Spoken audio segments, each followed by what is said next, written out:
Hello everyone, super excited to have you and move to English for our very special guest. Just a word from the sponsor, I'm Yoav, I'm leading front-end development at groundcover. We are a cloud observability platform. We started from the world of Kubernetes and expanded to everything basically. We just released a front-end observability solution, so you can go to our website and try. We are working with very cool technologies, eBPF, which allows our users to see data in seconds or minutes instead of months. And we're working with a bring your own cloud technology, which means all your observability and monitoring data is on your cloud. We are working with very large, the largest companies in the world, and also mid, small companies as well.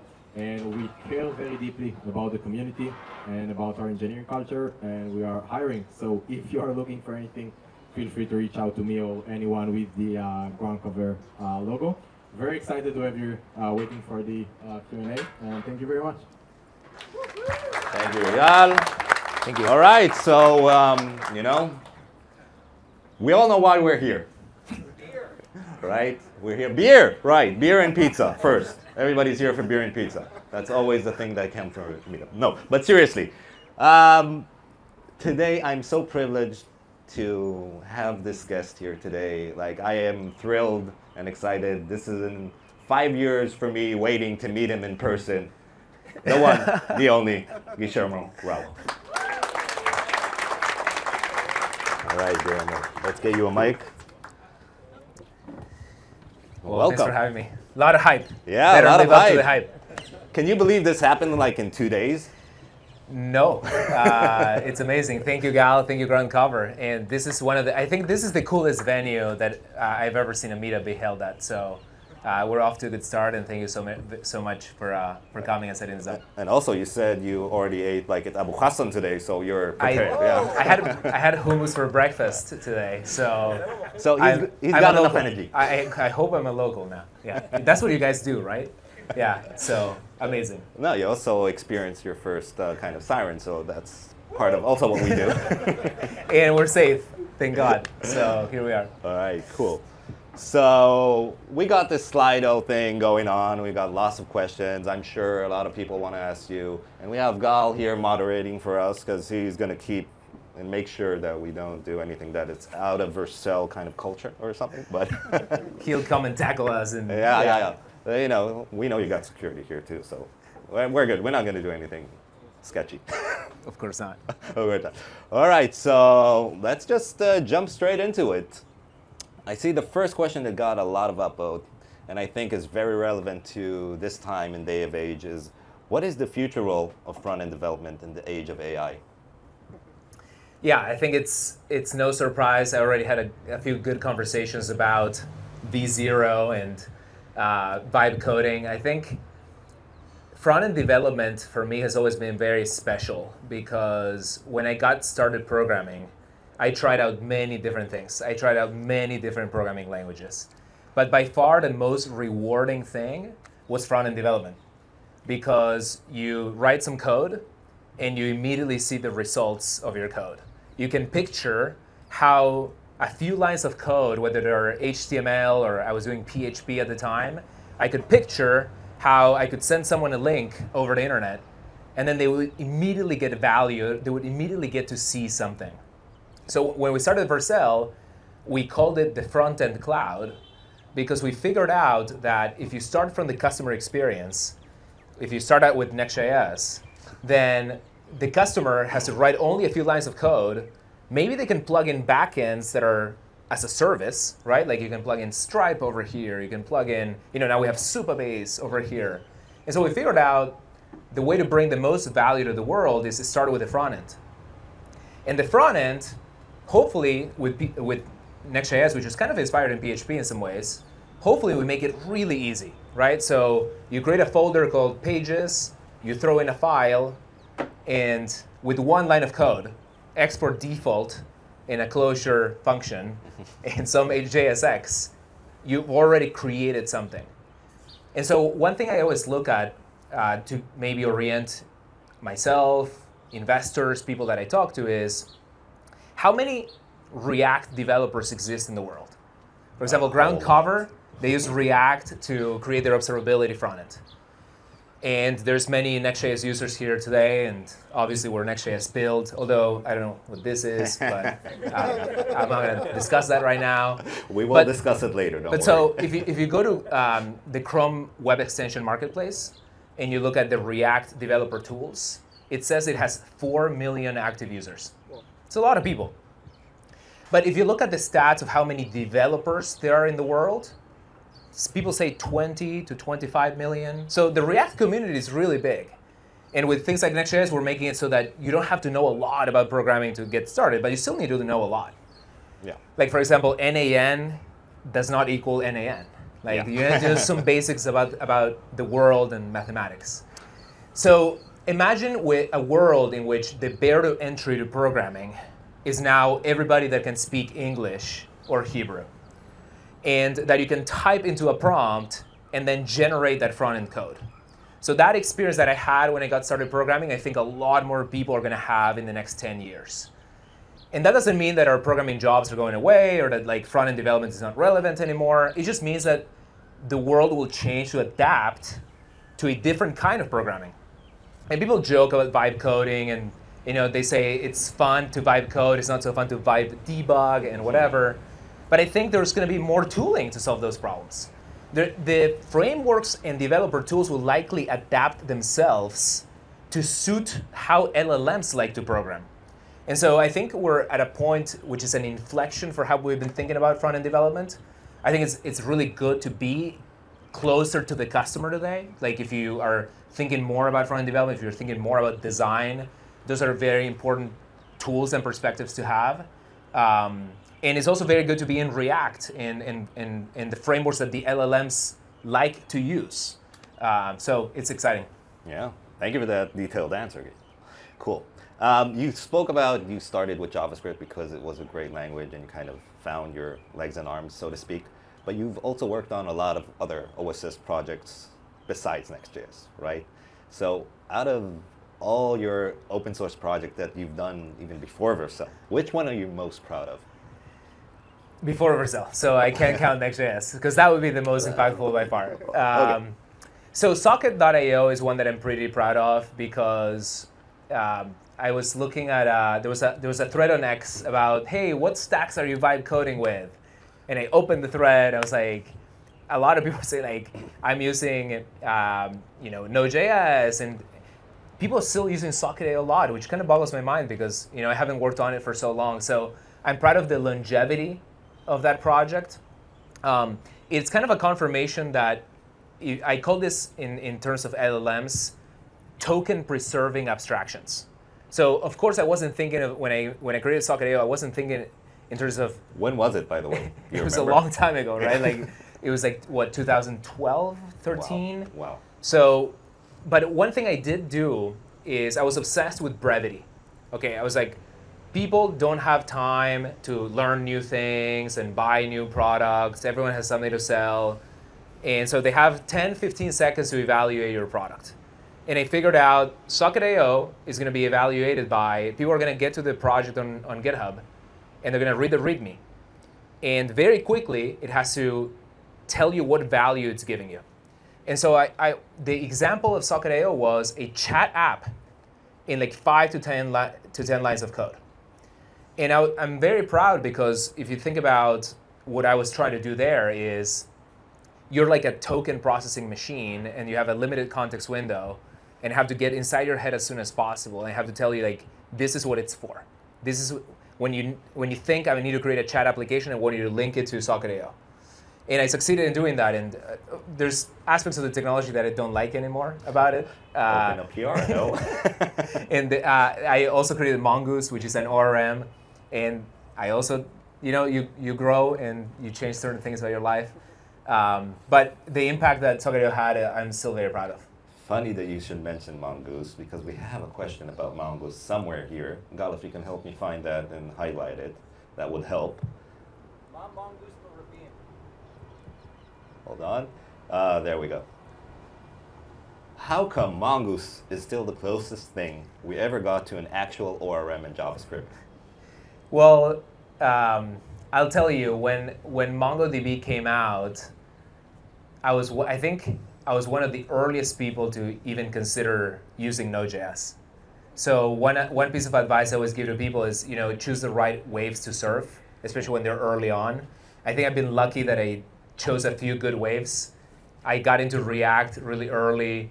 I got into WebSockets when WebSockets was a draft of a specification. So Socket.io was there before even WebSockets were mature. And I actually was a very early adopter of both Node and MongoDB.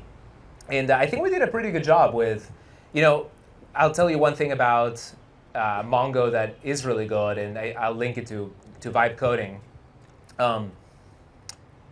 Mongo feels very native to JavaScript. The query language is a JSON object with some nested properties with a $ prefix. So it feels very close to the technology. Yeah, very JSON-y. Yeah, it's like native to, it almost feels like an extension of the runtime. This is a new mental model that I use. I'm very proud of a new project that we have. It's fairly new, AI SDK. And one of the things that project tries to do is, what if the LLM or the GPU felt like a first-class citizen of your code? Like imagine grabbing tokens from a model and streaming them to a client felt like the tooling is already there. The tooling and the abstraction vanishes. And I think Mongo created that illusion of it's almost like there's no database. I'm just shuffling JSON objects back and forth. And I think this is the kind of technology actually that is probably going to be very successful in this vibe coding world where the LLM needs to have a very practical way of leveraging the tool. But yeah, going back to the question, I think I did a pretty good job with the ORM design. I called it ODM at the time. Right, I remember. Object it's not an Document Mapper. But I'm actually really happy with where the JavaScript ecosystem is trending now with Prisma, Keasley, Drizzle. They're very solid tools. Shout out to Keasley, of course. We have him sitting on the front line. Yeah. But yeah, I think the JavaScript ecosystem feels like it's finally at a very mature place. The question that I always get about Next is, when is it going to be like Ruby on Rails, where it feels like everything is batteries included? And I always would say never, because the whole point of Next was that you could plug your backends. We're not opinionated. But when people want to create full stack applications with our stack, there has to be a really great ORM, and I think Prisma and Drizzle are doing a really good job there. Great, thanks. It's funny you say you're catching early waves, because I've been a user of Next.js since version 2.0, I think. Nice. Even before, yeah. You don't meet that many early adopters, so thank you. Yeah, I remember us talking back in 2018, was it, or 17? Already, we already had some questions about where it was going and micro front-end solutions back then. Still something that Still working on it. Still working on it. Okay. We have a very, very special question here. Who is the best Israeli Vercel employee, and who is the worst? Oh, it's not even close. It's me. Just kidding. It's Gal, of course. The rest of the question. What are the rest of them? Who is the worst, though? It's Gal. Probably. Shout out to Gal. He's Shout out to incredible. Gal. Also, of course, our co-organizer for Next.js IL meetups. Shout out to Gal. And we're hiring. Always. Right. Funny you should mention hiring. Where do you stand on remote work? I liked what Jamie Dimon said the other day. I love remote work. I remote work every Saturday and Sunday. So I believe just coming here today, I got so energized by the vibes of the beautiful office space, the ground cover team, everyone being in the office, learning together, pushing code. Hopefully, I don't know if they're shipping today. I think everybody came especially just today. Yeah, I was gonna say, hopefully they're not just here today and then they disappear, they check out for the next month. But I believe that that's the best way to build anything. It's with other people. I know I talk a lot about LLMs, but being in a room with people and exchanging ideas, and also being in a room with customers. So literally talking to the people that are using your product and seeing how they react and what pains they're going through and so on. I believe that's just unbeatable. I always use the mental model of there's two companies. One is scattered around the world. Everyone rolls into work at whatever time. They start their Zoom calls. They ask, can you hear me? They start screen sharing. Can everyone see it? They wait 5 seconds, 10 seconds. And then there is a cracked engineering team somewhere else in one room, and they're having a great time, and there's no time to waste. So that's a mental exercise that I do, a thought experiment, and like, what team would you rather bet on? And I think, generally speaking, and with startups and technology, there's no hard rules, so I need to add that caveat. Generally speaking, I think being in the same room is just way more efficient. It can build better teams, better momentum, and you can work remotely during the weekends. Except for Shabbat. Well, I completely agree that like just having human connection and like meeting people in person helps a lot, like to get it. But on the other hand, you say like since COVID, we've learned that remote work really works for a lot of people, a lot of companies. They've shown that they can grow and they can like add features. Yeah, I'll and tell you whatnot. what, I think exceptional people will work amazingly from anywhere in the world.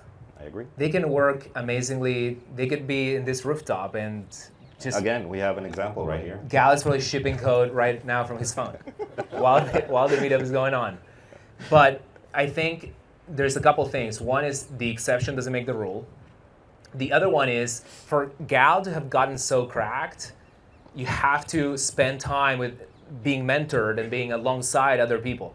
You know, I think a lot about the next generation of engineers who I can mentor, and they might get a lot more value from being in person than being an abstraction somewhere on the internet. And so spending time in person, I think, for the next generation of engineers is even more important than generalizing from the example of someone who's a principal level engineer who has everything figured out in their life, and now they can be productive from anywhere in the world. Yeah. Does that make sense? Makes some sense. Like, and if you're speaking about like people coming into the industry and starting off their engineering journey, what would be your advice today for them? So select a company that gives you a lot of ownership. I love the concept of extreme ownership. The best people at Vercel feel like I call it sometimes recursive founder mode. It's like you're a founder of an area of your product. You're a founder of fluid compute. So you care about every aspect of the product. You care about the pricing. You care about the customer.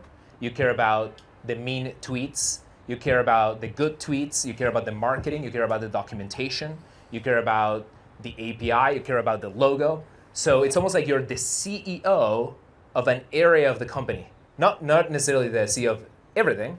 And I think if you're fresh from college or even a high school dropout like myself, put yourself in a position where you are given that amount of ownership. Maybe it's not maybe you're not given a full product, but I've seen so many people at Vercel succeed with very limited experience because we throw them at the wolves, so to speak. We give them full access to ship, and we give them meaty problems. And I think you'll be surprised about how well people can do when they're giving a bold task or that kind of level of ownership. Now, maybe to plug Vercel here too, I think you have to give them the infrastructure for that kind of risk-free iteration. So we've done an immense amount of work to introduce things like feature flags, which get decided at the CDN edge.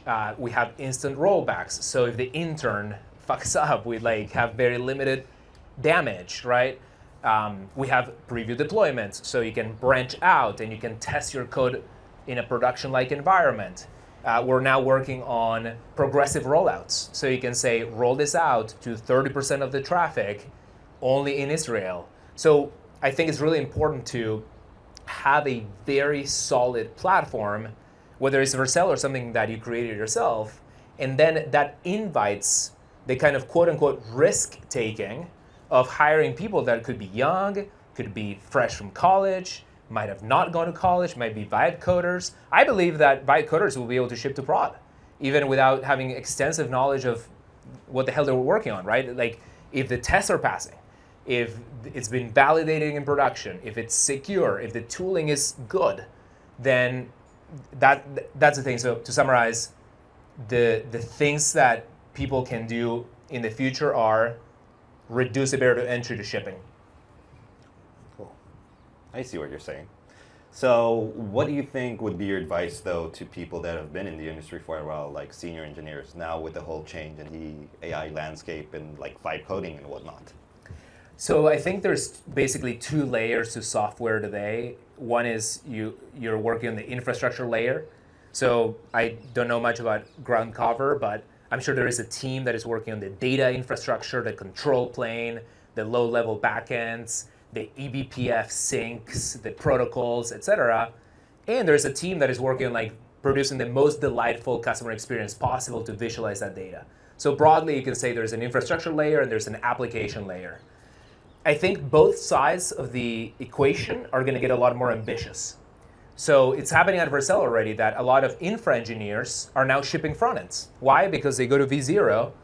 They had never been able to use JavaScript front end. Even Next.js was intimidating to a lot of these people. Not to Gal, he's full stack. But so the infra engineer can now do a lot of front end, can do a lot of design, and vice versa.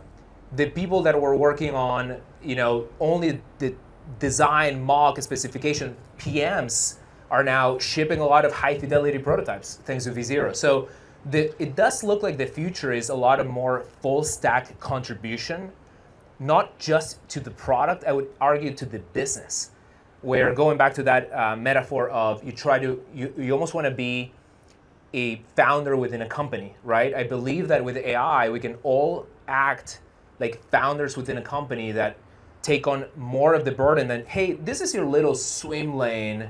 You're gonna be the CSS guy or gal at this company. You're like gonna do a little bit of here, and then you're gonna collaborate with this other person that owns this very specific swim lane. I think it's gonna disappear. I think it's gonna be so much more cross-pollination of skills. So you're saying specialization is kind of going out the window. It's more T-shaped? Yes. Is that the right? And the other bit is the infrastructure layer is more likely to see a lot of durability, right? While LLMs are really good at creating front ends and creating applications, that has to sit on top a lot of tooling, a lot of infra. Otherwise, it's just too inefficient, right? Imagine if the LLM, in order to produce a UI, also had to invent React, and then also had to invent the JavaScript virtual machine, and then also had to invent the web browser. No, it's making a lot of assumptions about what the world looks like in order to produce those, as I mentioned earlier, like the token economization, the few things that are going to get you a lot of value. And so if you're working on producing those lower level tiers that then the LLMs target, you're likely to hit a sweet spot for durability. So it might be one of the things that are worth investing in the future. Interesting. All right, let's move on to another question. With V0 and other AI tools in general, what capabilities do you believe are still missing from today's AI coding assistants? So there's still a long way to go on just the overall quality of the code that's generated, right? Yeah, it's a lot of shit code. So people are really impressed with the results, which is great. I think ultimately we're here to produce great results for customers, right? And I like the idea that people are judging the technology by its user-facing outcome. Because if you were only judging it by the code, I think that's almost like an outdated perspective. The code is a means to an end, ultimately. We're here to solve problems for people. Yeah, but then you're taking away what developers love is to argue about like their semicolons, tabs and and spaces and whatnot. And then like Uncle Bob is not going to have anything to rant about anymore. That's right. But even that is a good example. The Uncle Bob SQL versus serialization of SQL, like it does feel like a dated discussion in many ways, right? Now, what I do think tools like V0 and many others, we've done a lot of work on setting the quality bar really high for ourselves. Ultimately, what we're trying to do is, how could I distribute the experience of the Vercel team, which combined is like hundreds or thousands of years of web development, how can I distill them into a scalable technology? That's essentially, by the way, what a framework is. Next.js and React are trying to deliver at scale. We have 1.3 million monthly active developers, some of the lessons that have been extracted from all of that experience. Ultimately, what Vercel exists to do is democratize what has made companies like Google, Amazon, and Meta extremely successful. So it's no surprise that most of the startups in the world today run on top of open source that came from these giant R&D machines, right? So like Kubernetes came from Google. Borg, in theory, Borg is their primary orchestrator, but they open source Kubernetes, and Meta open source React. So we're in this effort of democratizing technology, right? Now, frameworks can only go so far in producing great outcomes for users. I see this all the time because I open a random website and I expect that website to be so fast that it's almost like an alien technology created it. And I'll tell you what, like I believe, and of course I'm biased because I'm CEO of Vercel, Yeah. I believe that Vercel does much better than other platforms where like out of the box, you're way more likely to get a fast website. We're obsessed with that problem. But the technologies are really powerful. You could write a while true loop that halts the machine and never responds inside your render function in Next.js. There's nothing stopping you from shipping garbage. We, of course, give you data, we give you telemetry, etc. But if you could imagine a technology that systematically prevented the world from shipping garbage, LLMs are the closest thing that I've ever seen to deliver that promised land. Why? Because the technology, by definition, has to be powerful. The customer should be able to do plenty of stuff in our platform. But then it takes a lot of experience and effort to profile it, to optimize it, to make sure it's secure, et cetera, et cetera, et cetera. So what I think will happen in the next few years is we're going to get a lot of tooling and improvements also to the foundation models and tools like V0 in order to ascertain those outcomes. There's going to be security tooling for making sure that the vibe coders are not, making security mistakes. But the coders were also making security mistakes. Yeah. So we are in a competition between humans and the machine, right? Like sometimes I think we put ourselves, developers, on a pedestal. Like, oh yeah, we never make security mistakes. We never ship CVEs. No, we never we never ship SQL injections, etc. So the other I never ship bugs. I just don't write bugs. That's right. The other mental model that I use is the self-driving car. So ideally, V0 becomes the self-driving, software developer of the future. But today there's a disengagement rate, kind of like when you have Tesla full self-driving, and at some point it says grab the steering wheel. So LLMs today have a disengagement rate. At some point, the professional engineer needs to take over, or you have to go and look at the code. I think that's the key metric to look at in the future is how often is the LLM not enough? And I think in the last 2 years, that metric has moved very dramatically. When we started V0, it could only produce tiny components. Here's a button. Now it's producing multi-file, multi-component, multi-page applications. And we've also embedded a lot of guidance into the model so that it has a much higher bar for security and performance, etc. So it's a matter of seeing how that competition evolves into the future. Like, is it better to write code by hand, or is it better to give it all to the LM? I love it, yeah. That's a great take on that. Like, back to a little bit more code, and you were saying, like, there's lots of React developers and whatnot, and there's this thing that goes on. And why do you think people got the impression that Vercel and Next.js are pushing RCs just to make buck?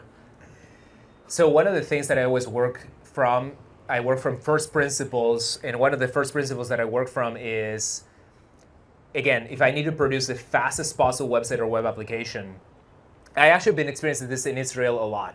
I'm not happy about the internet speed in Israel. Oh. I have to confess. We're not happy either. Neither is Gal, by the way. I've been texting Gal a lot, like, hey Gal, what's going on here?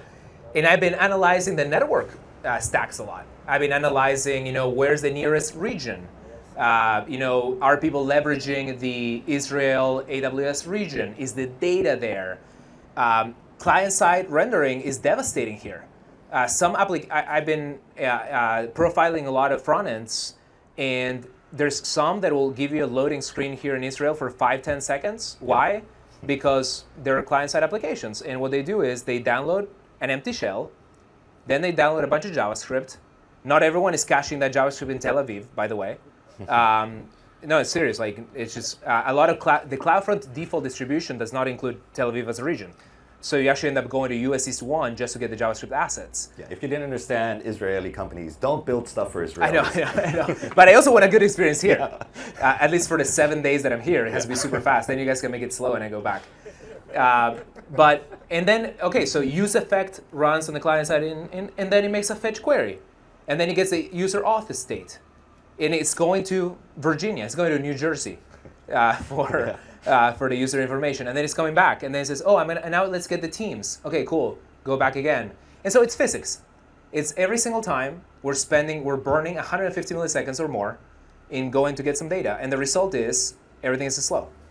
And so React Server Components is the promised land. Why? Because with partial pre-rendering, I'll get the first paint from the Tel Aviv edge that has been pre-rendered. And if you have a static content, I'm going to get the full page. So if it's the marketing website for groundcover, I'm going to get everything from Tel Aviv. And then the dynamic parts of the page come from a unidirectional stream of data in one hop. So it's unbeatable. And so I could tell to the world, like, well, let's not do React Server Components for reasons A, B, and C. But if you want the best possible outcome for the web, we have to do this. And we said, because it's aligned with physics and the reality of what the biggest companies in the world have been doing for 20 years, like Google Search works this way, Meta works this way, et cetera, we're going to make that the default.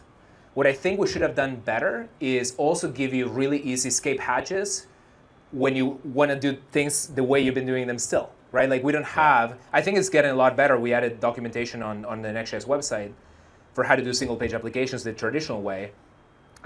But our aspiration is that everything is really freaking fast and high quality, no matter where you are in the world.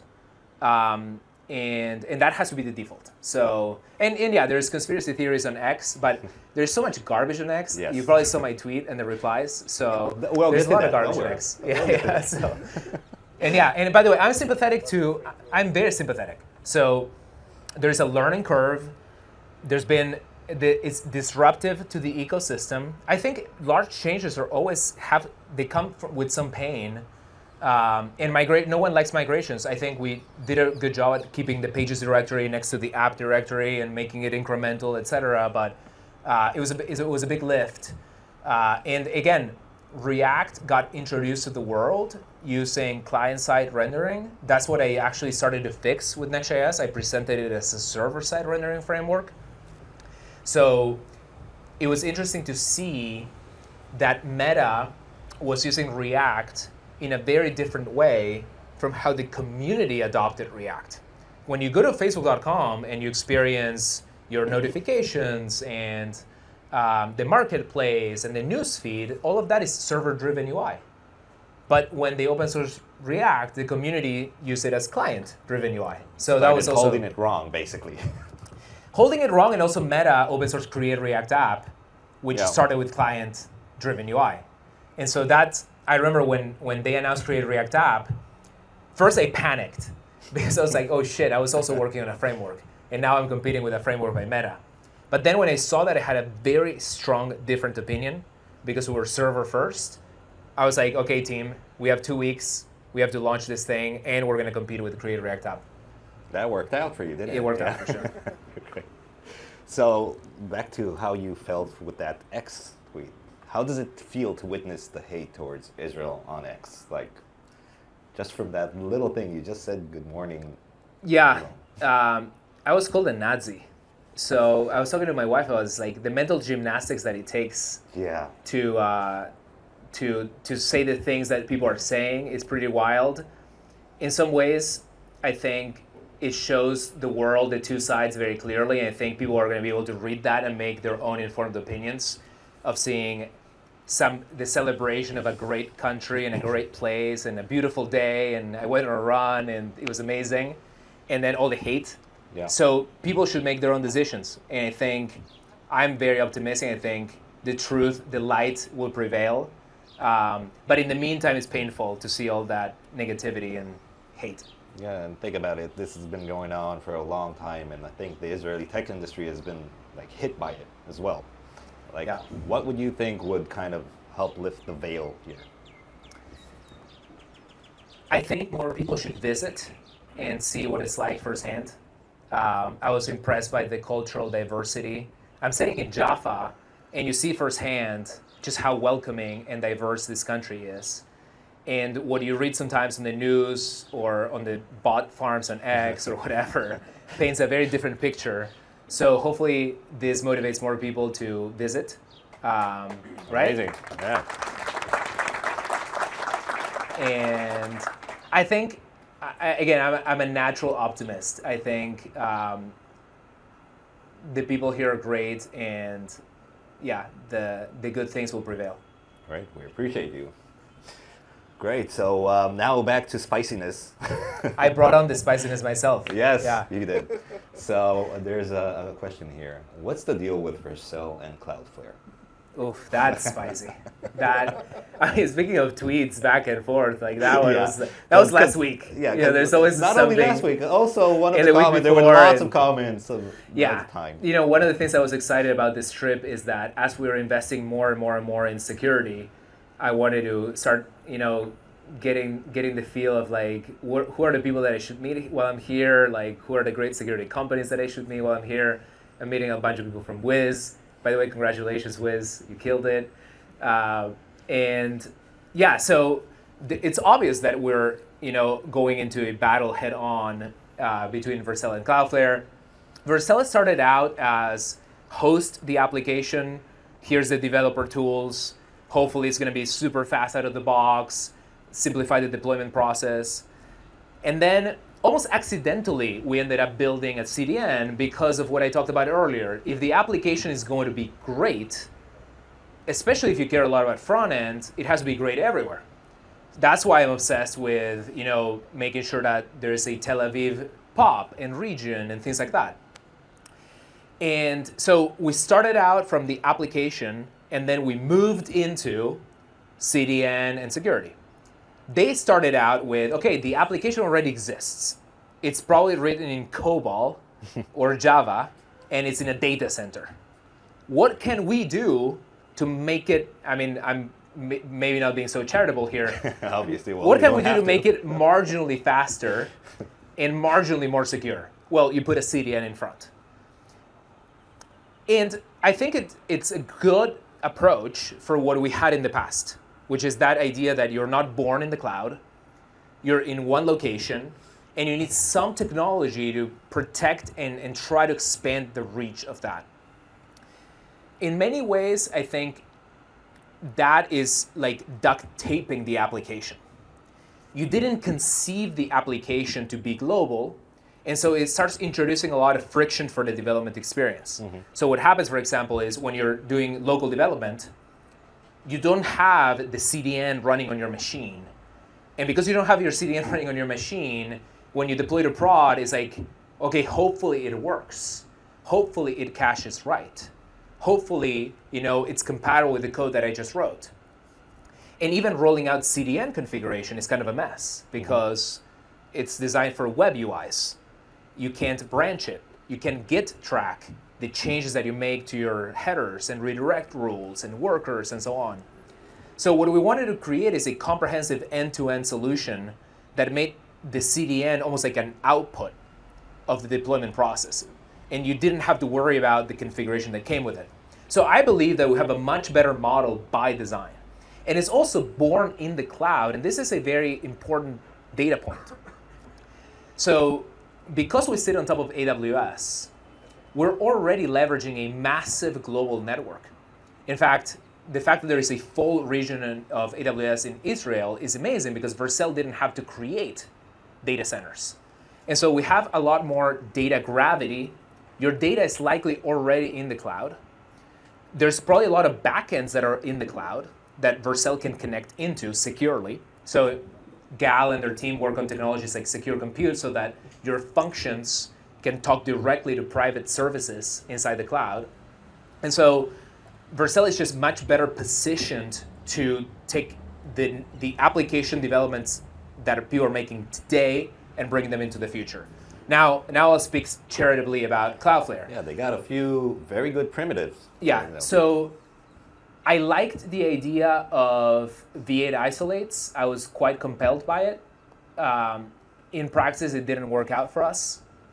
If anything, I would say it created a huge mess because the promise was going to be that you could create a runtime that has no cold starts.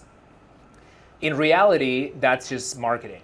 V8 isolates might not have a cold start themselves, but most of the cold start time is actually dominated by user code. As applications get more mature and bundle sizes increase, a mature application might take a few seconds to boot up. So what we ended up doing at Vercel is we have a cold start mitigation. We pre-warm instances of your function for the production workload so that we don't even have to do the cold start. So workers seemed promising from that point of view. It didn't end up panning out in that sense. The development experience suffered a lot. The feedback that we got from developers is, I want full Node.js. I don't want to contort myself and my application into very limited runtimes and into very limited CPU and memory. So I think part of the falling out that happened with Cloudflare that people don't see because it's just Matthew Prince and I fighting on social media is we used to be a customer of Cloudflare. We tried to use their worker technology. It didn't work out. Maybe they're reading it as like, oh, they're just talking shit or whatever, but it just didn't work out. The Edge runtime was basically a failure for us, and people want Node. So that was a big part of that. The other part, by the way, is going back to first principles. The idea that you would run all of the compute everywhere seems very compelling in the beginning, like communism. You might think, oh, maybe it could work. Hey, the kibbutzes worked here, right? True. Actually, one of my friends from Uruguay moved to a kibbutz, and great guy. But now he lives in San Francisco, so I don't know. Yeah. But anyways, the idea that you could run your computer everywhere seems very compelling. In reality, data cannot be everywhere. If you have a centralized data source of all of your users, teams, etc., you're not going to replicate it to hundreds of locations worldwide. Yeah, that would be wasteful. It's expensive. It goes against a lot of regulatory frameworks. It's just ultimately not a good fit. It makes it harder to reason about the application, et cetera, et cetera. It's harder to ascertain security. So what we ended up realizing is we still will make global compute happen, but in a more realistic way. So the reality, and I mentioned the round trips to US East 1, the reality is that the world's data today likely lives in one location in Europe, like the Frankfurt data center. So Vercel operates in 20 regions. Our largest two regions by traffic, by a huge margin, are Virginia and Frankfurt. So if you're a European business, especially we know from GDPR and all that stuff, you'll likely put your data in Europe. The amount of density between all of the AWS regions in Europe is insane. They're all 5 milliseconds away. Milan, Frankfurt, Brussels, London. I measured it myself. It's like 5, 10, 15. So you pick one and you put your data there. And then in the US, coast-to-coast latency between US West and US East is like 50, 75 milliseconds. So people put it in US East. The reason that US East is so successful is that it's very close to California and Central, and it's very close to Europe, 75 to London. So people didn't actually want to put their database in 200 pops of Cloudflare. They actually wanted in like 2, 3, if they're very sophisticated, they might have it in 5 data centers. And that's basically what Vercel is optimizing around now. So you can deploy GAL-powered fluid functions. We make it really easy to say, okay, your data is in 2 or 3 locations. We throw your functions there, and now we have a lot of data compute density, which is absolutely essential. This is another thing that we run into with workers and edge compute is that the round trip time between the data and the compute has to be 1 millisecond. More than that, and the application will suffer tremendously.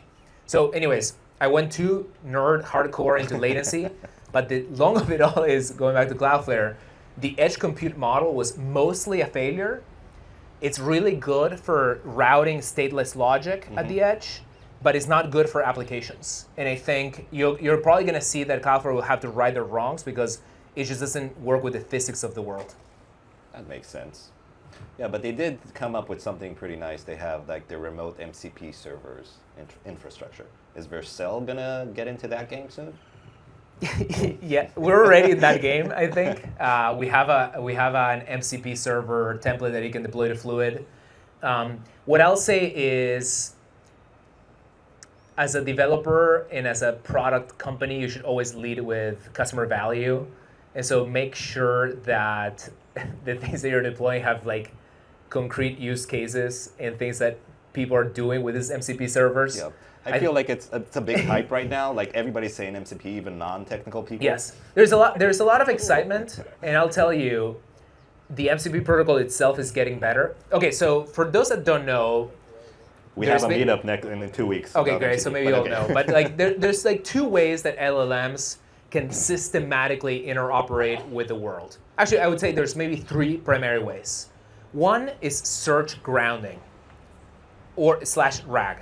Very important, right? Like you say, what is the weather in Tel Aviv? And so the LLM makes us. It actually is perfect. It makes a search.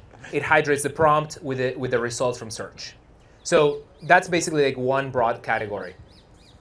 The other two categories are, how do you create an ecosystem that can plug into the LLM? One that was proposed by the creator of Fast AI is llms.txt.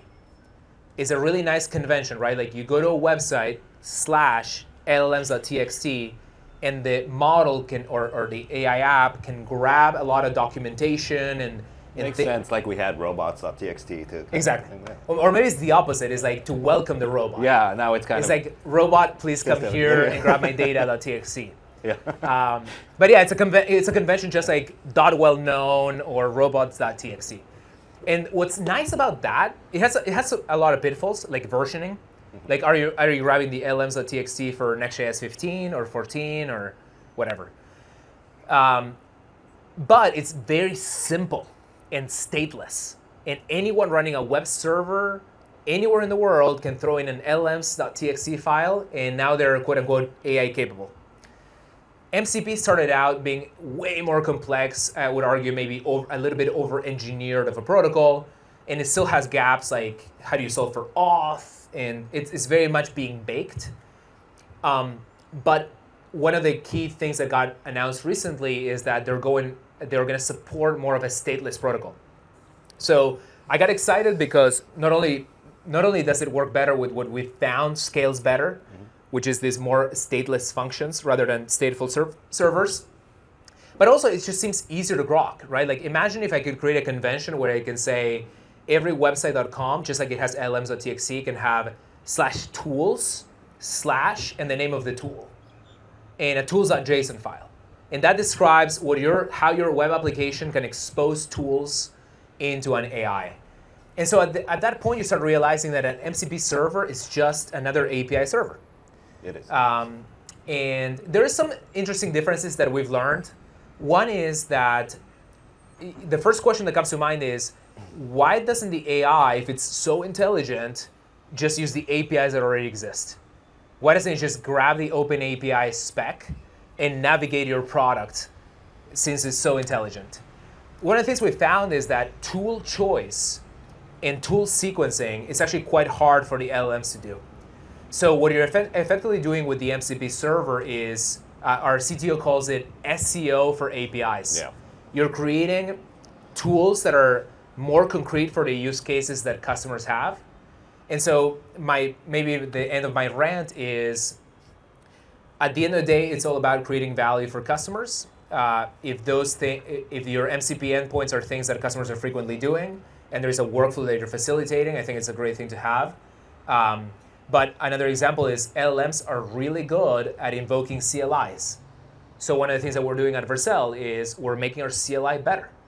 One little thing as an example, when you run Vercel or Vercel deploy, enter, it starts deploying. Mm-hmm. When it fails, it tells you, oh, deployment failed, click this link.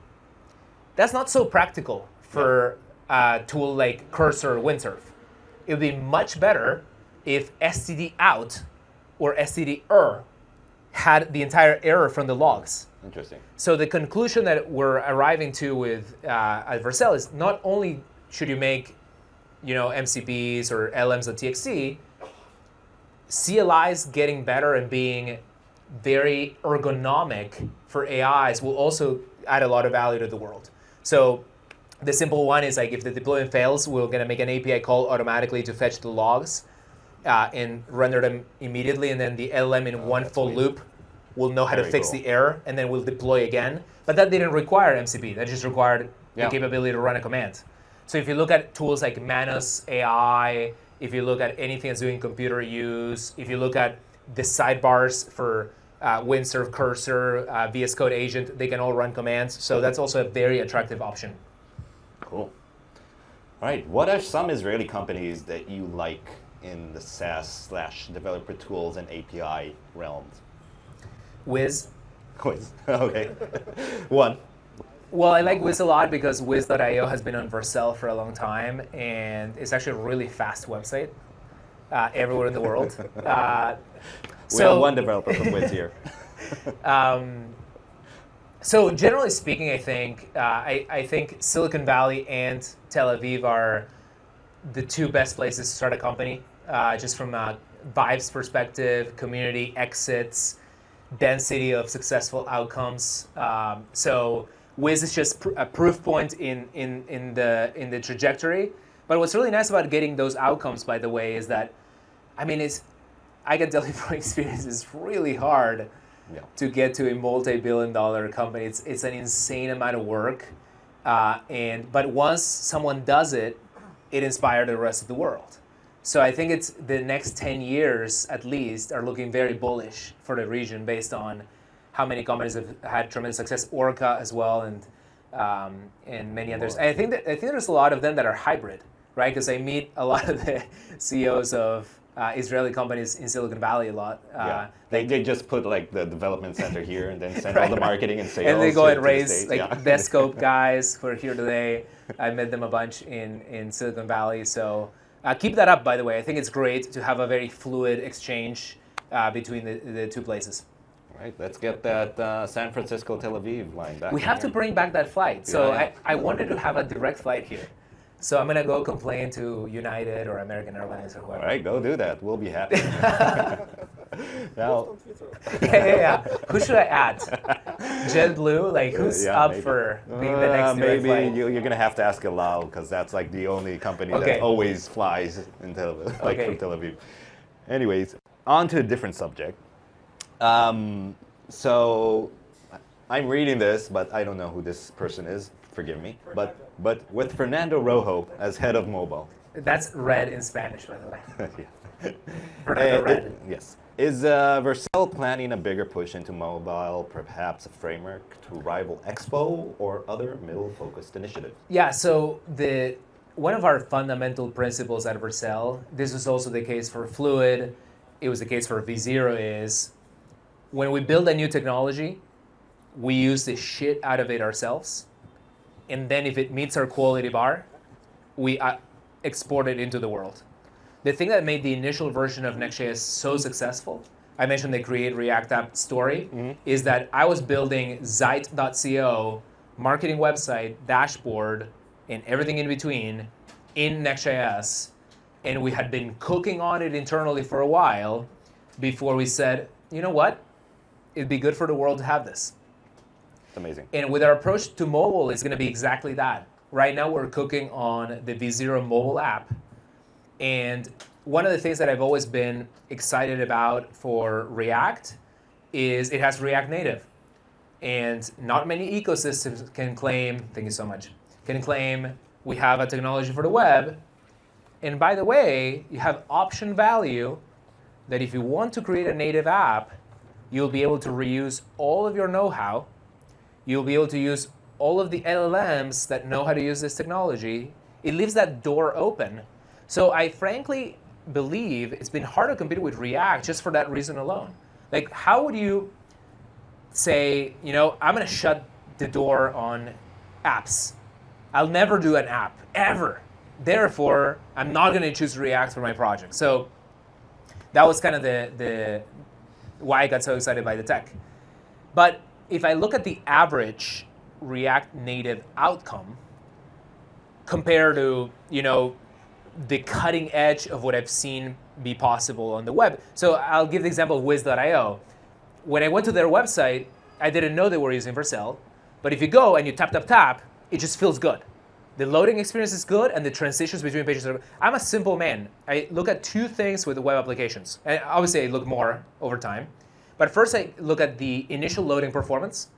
Like, from the time I press enter or click to the largest contentful paint, how much time did it pass?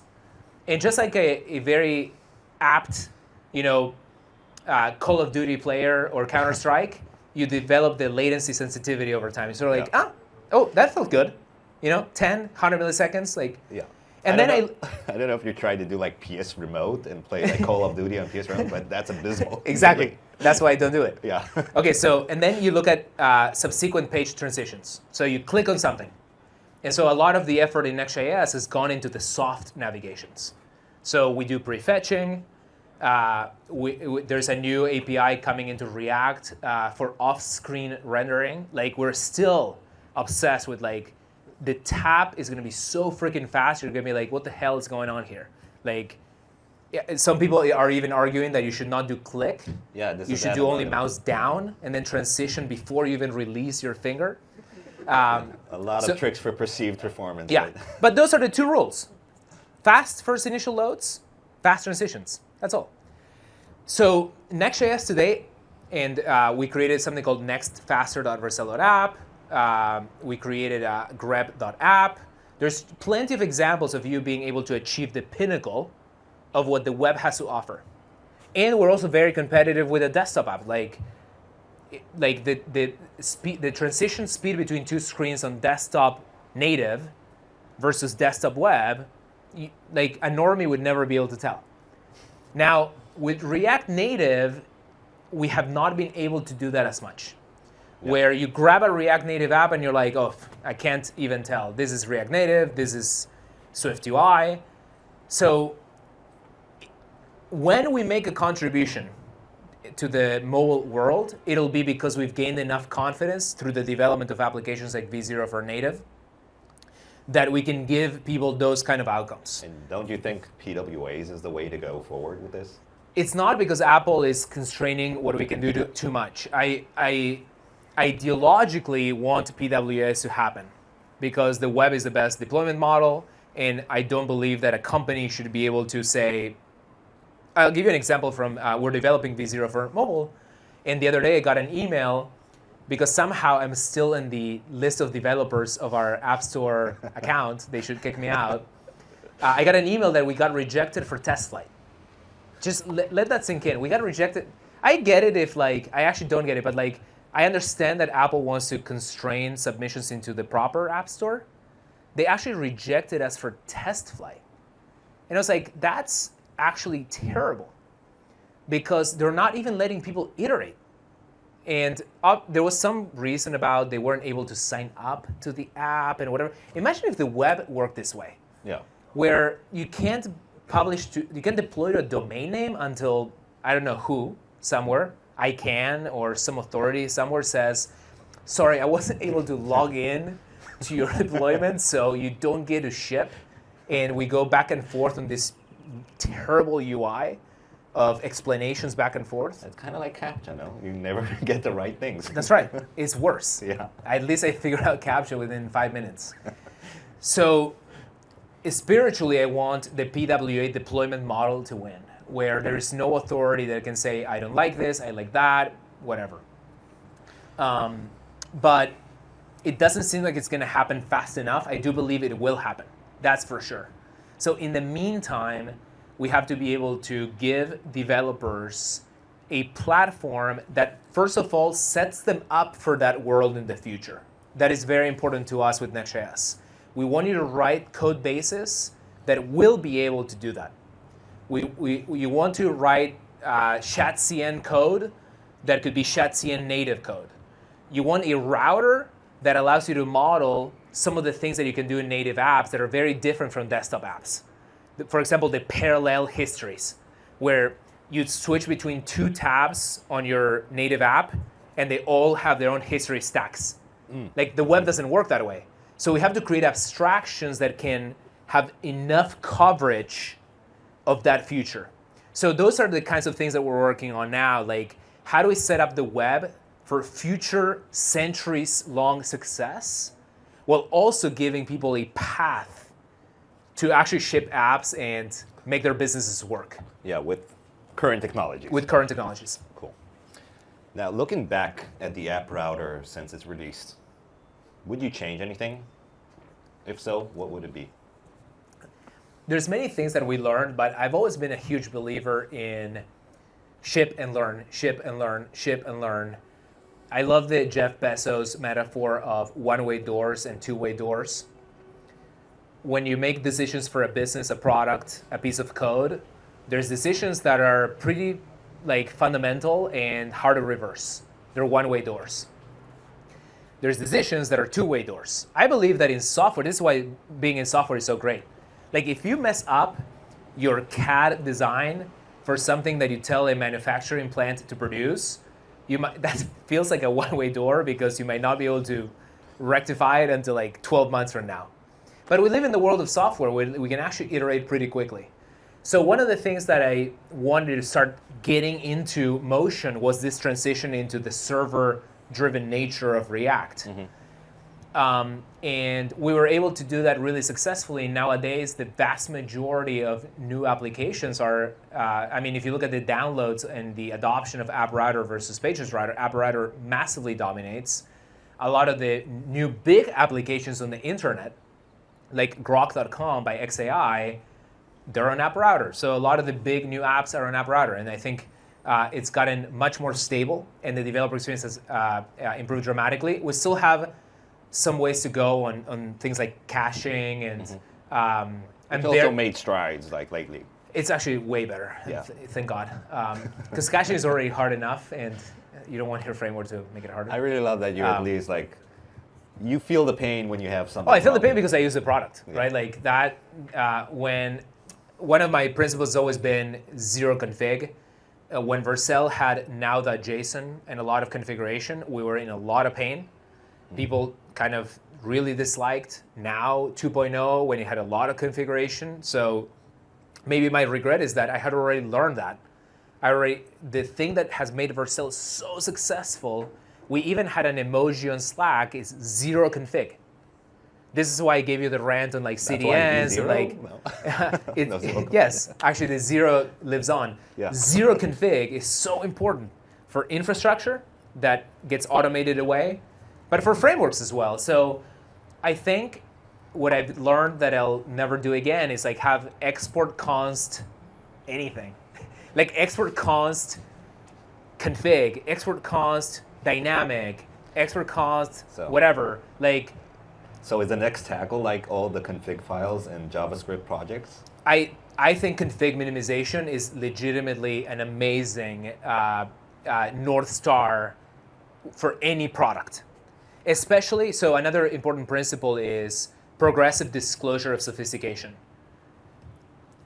There's a great David Sachs blog post that is called Configuration Options Are for Successful Products.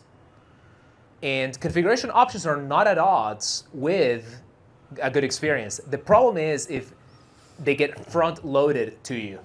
If you start from scratch and you're all right, time to configure, red flag, bad, fuck it.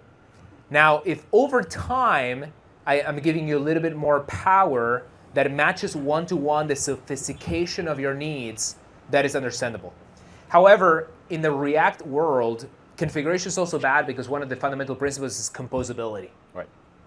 And so I think, and by the way, in Next 15, we've already solved this. People don't actually have to worry about configuration maybe at all. But there's still, our bar for DX is very high, and we'll still ship some important improvements that we talked about at Next.js Conf.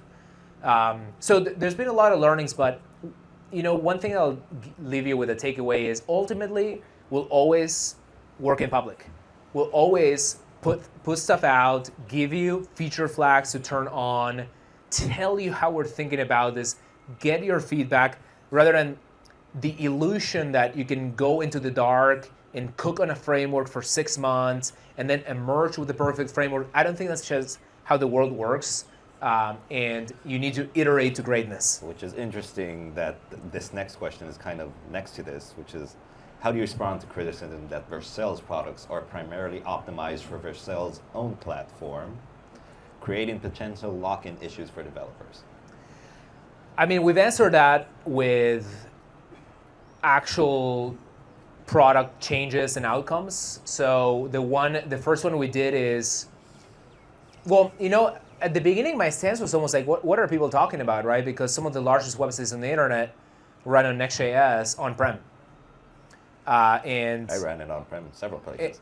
But the thing that I learned is that even writing a Docker file, I mean, I should have known this intuitively, but like people really struggle with like running like even a daemon that has auto restarting and things like that, which makes sense, right? That's why Vercel exists, right? More like configuration. Servers are hard. So what we did is we created the Next.js organization on GitHub, where we now have maybe like 20 or 30 examples of how to deploy Next.js on any flavor of infrastructure that you want, including here's the raw Docker, here is PM2 on Node, here is Coolify, here is this, here is that. So we answered the feedback and we created all those examples and we maintain them. The other piece was Vercel is a managed infrastructure product. The best way to think about it is it's a service more like CloudFront and Elastic Beanstalk combined that automates infrastructure. And so people want to create alternatives to Vercel. And to do that, they need access to APIs and documentation inside Next.js that is not targeting the app developer that wants to host it in a VPS. It's targeting the company that wants to create something like Vercel. But we're also sympathetic to that. And we're now basically creating an adapter system that will allow the Netlifys of the world, the Cloudflares of the world, to have a much more stable interface to create those managed services. And the reason that ultimately I welcome this with open arms is that we all win if Next becomes a standard that every company, including competitors who Vercel support, rather than becoming a one-trick pony type of technology, right? So philosophically, I'm all for it. Now, companies obviously evolve in very organic ways. And so it did take, we got a lot of feedback and now we're responding to that. And it's like, hey, here's the adapter interface. And we're excited to collaborate with those companies as well. Yeah, I think you've done a great job there. We're seeing Lee doing like amazing stuff on Twitter all the time, trying to explain how to do it and doing videos. So you've definitely shown the world that there is a way to self-host your Next.js site. There's maybe 100 ways. 100 ways, yeah. All right, I gotta ask, what or who inspired the mustache? Well, funny enough, it was Next.js Conf 2023. Did you lose a bet? Well, you could already have won a bet because it looks so good. And it was Tom Selleck is jealous. It was thanks to a random X person that I took a photo with Theo and the Primogen, and someone photoshopped. And Photoshop is actually a strong word because it actually looked like Microsoft Paint. They took a brush size without anti-aliasing on, and they drew this. And then my wife saw it and was like, that looks good. But it's like literally the worst. I mean, we have all this AI. Yeah. It could have been the best mustache of all time. But it was good enough, I guess. And then over Christmas, I was like, all right, I'm going to shave the contour. And here I am. Amazing.